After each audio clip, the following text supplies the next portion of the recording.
Jesus é bom e voltará. Aleluia. Amém. Amados, queremos e desejamos,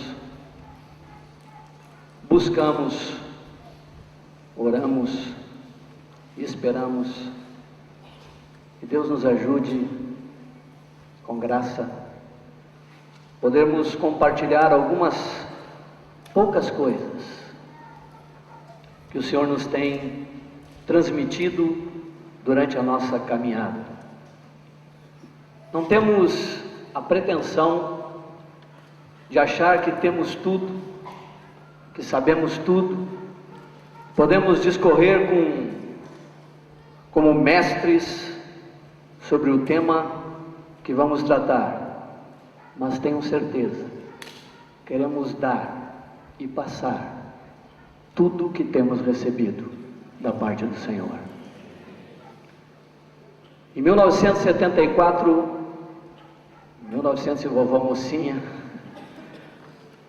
quando me converti, em julho de 74, meu companheiro se converteu em 76, e nós começamos a ouvir sobre esse tema que vamos tratar a partir desse ano, de 76, começamos a ouvir, pela primeira vez começamos a palavra discípulo a soar nos nossos ouvidos, e o discipulado ser uma coisa que começava a ser praticada aonde estávamos, e no momento em 76 não tínhamos notícia de que havia essa prática em qualquer outro lugar no Brasil. Isso estava acontecendo em Porto Alegre. E quando Deus começou a nos falar sobre isso, esse versículo que o Marcos citou há pouco foi de grande impacto sobre nós. E até hoje, quando eu cito esse texto, eu tenho vontade de gritar. Vocês sabem que eu gosto de gritar, né? Eu tenho vontade de berrar, porque me parece que eu estou vivendo exatamente aquele momento de Jesus, quando ele sai dos espíritos em prisão, ele vence a morte, ele sobe depois de todo o sofrimento, depois de toda a situação que passa, ele irrompe da morte e diz: toda a autoridade me foi dada nos céus e na terra. É uma declaração que vem lá de dentro, lá do fundo do Senhor, é uma declaração de um momento estupendo de Deus. E quando ele faz essa declaração forte, dizendo que agora ele tem toda a autoridade sobre os céus e a terra, então ele vira para os seus discípulos e diz: ide, portanto, e fazei discípulos de todas as nações. Como? Batizando-os em nome do Pai, do Filho e do Espírito Santo, e ensinando-os a guardar todas as coisas que vos tenho ordenado. E aí ele faz uma promessa: e eis que estou convosco, aleluia, todos os dias, até a consumação dos séculos. Isso para nós foi uma bomba, foi algo forte que entrou dentro do nosso coração, dentro da nossa mente, através de um irmão precioso chamado Moacir, que começou a nos reunir na casa dele, começou a instruir-nos na palavra, e a nos levar a entender a riqueza da palavra de Cristo, e não só nos levar a entender, mas a tratar nossas vidas de conformidade com aquela palavra. Até então, não se tinha notícias disso no Brasil. Eu lembro que eu fui a Brasília em 76 e eu levei um livro para ler nas férias, chamava O Plano Mestre de Evangelismo. Lembra que nós tivemos que resumir esse livro? Marcos e eu tínhamos que ler e resumir esse livro. Eu lembro que eu li esse livro, Coleman, se eu não me engano o nome do autor, e ele falava que o método de Jesus eram homens. Sua estratégia não eram formas, mas eram homens. Ele investia em homens, relacionava com homens.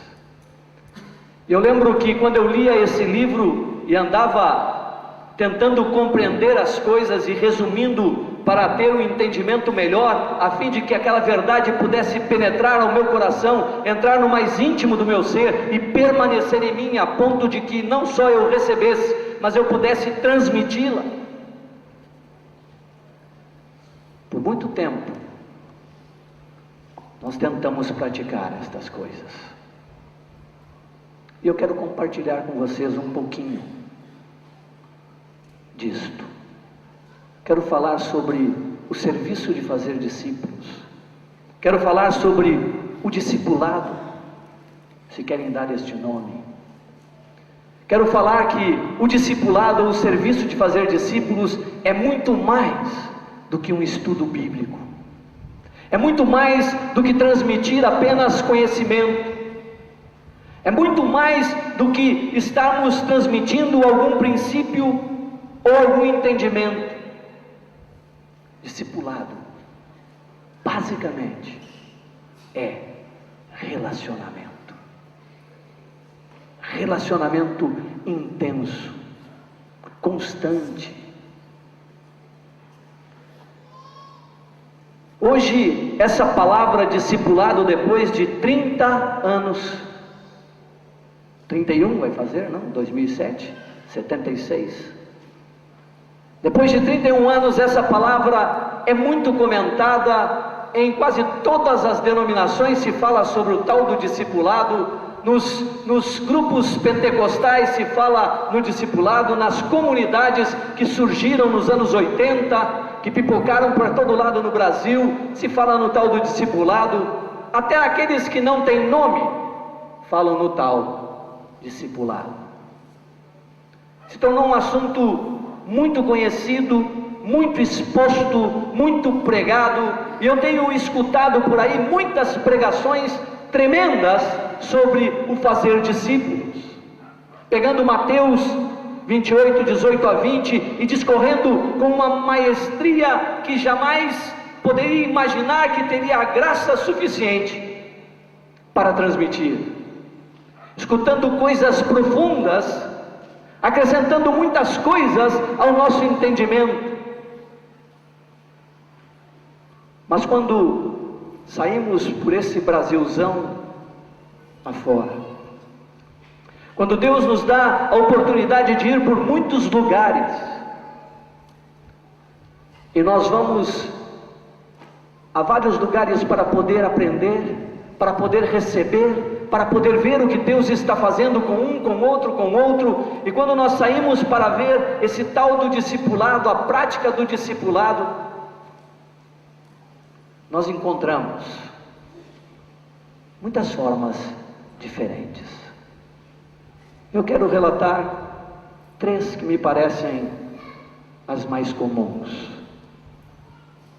que encontramos com respeito à prática do fazer discípulos. Prega-se a mesma coisa, são os mesmos textos, não podemos inventar, porque a Bíblia é a mesma para todos. Abrimos os mesmos textos, lemos as mesmas coisas, vemos as mesmas verdades, mas na hora de aplicar, se aplica de forma diferente. E as 3 práticas mais comuns do discipulado que temos encontrado são estas. Primeira, prega-se a mesma coisa, mas quando se aplica o chamado curso de discipulado. Pregam corretamente, na hora de aplicar a palavra, de fazer discípulos, dão um curso de discipulado. Alguns têm até diploma. Termina durante 8 semanas, faz um curso de discipulado, e quando termina as 8 semanas, ganha um diploma dito: você é um discípulo. 8 semanas.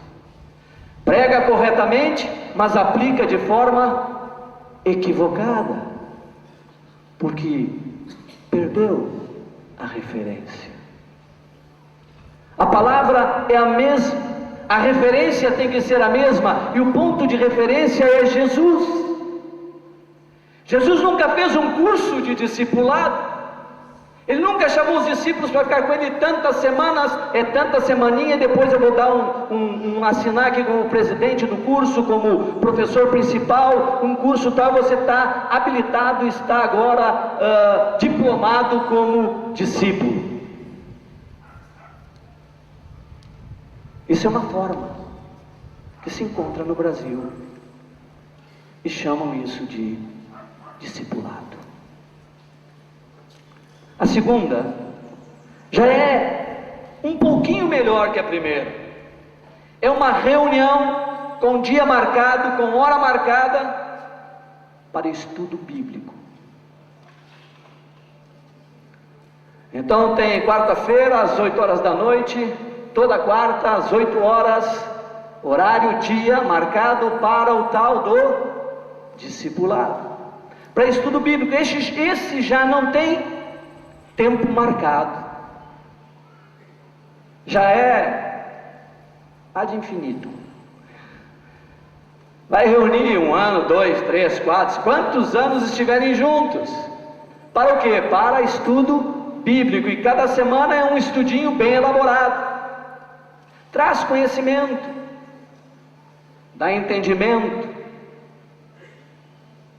mas o conhecimento sem prática ensoberbece.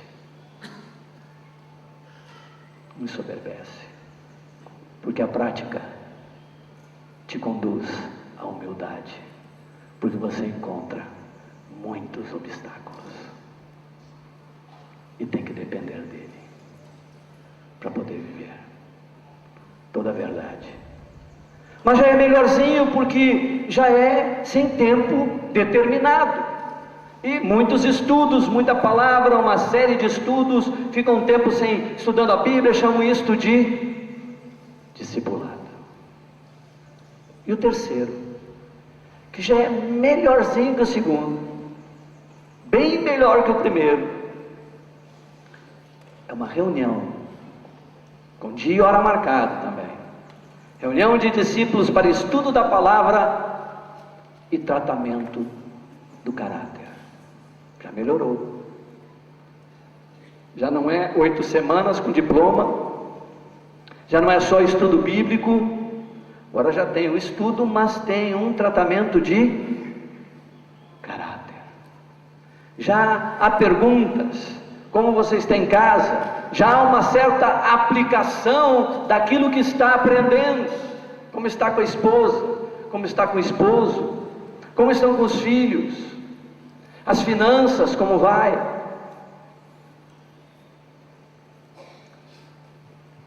Há uma série de perguntas juntos. Os estudos já são mais objetivados, eles já são mais direcionados para toda a questão prática da vida do discípulo.